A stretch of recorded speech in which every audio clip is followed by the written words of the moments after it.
Okay, so now I have my two front pieces. Remember, I'm doing the zipper version, so my front is in two pieces. If you're doing the non-zipper version, your front will be a single piece on the fold. So you're going to attach the front sleeve to the sleeve. So remember, the front is single notches, right sides together. Try not to stretch it out of shape as you pin or clip.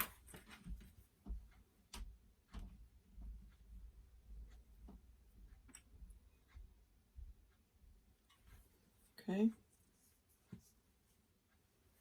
So we're attaching the raglan sleeve to the front piece, or pieces if you're doing the zipper.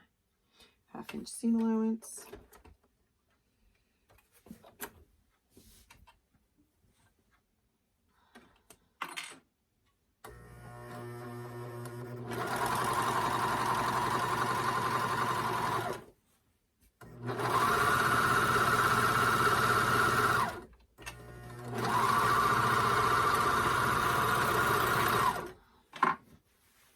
Okay, and then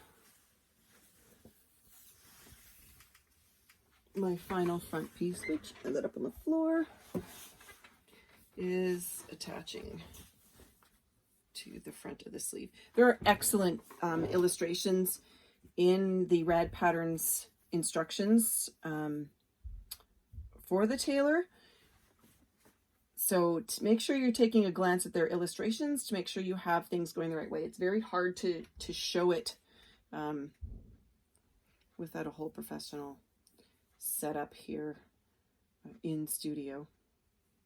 Which is kind of funny. My sewing studio is it's a room in the basement without a window, which is actually not a bad thing when you've got fabric, because fabric shouldn't be exposed to light.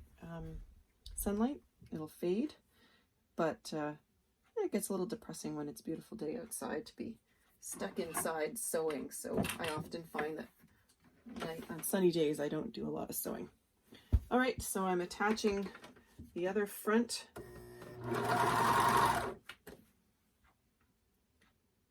to the sleeve.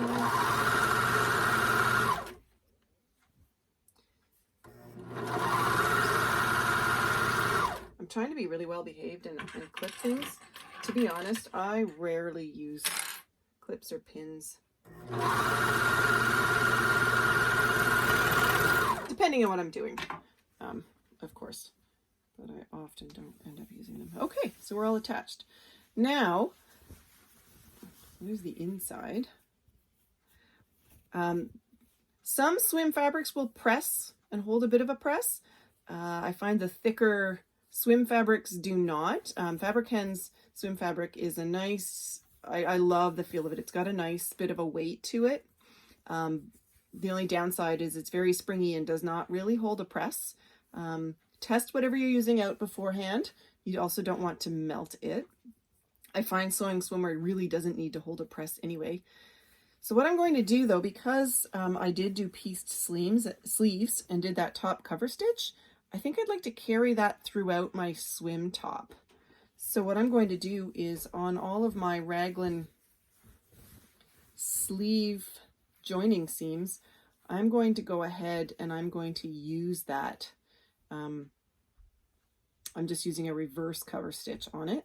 So I'm going to go ahead and do that, and then I'm going to show you the results. So remember, if your cover stitch only doesn't have a top cover, it just has the single, like the stitching lines on the top, what you can do is you can turn it upside down, stitch it down, and then it will give that cover stitch effect on the top. So I'm going to go ahead and do that, and I will then show you the finished result.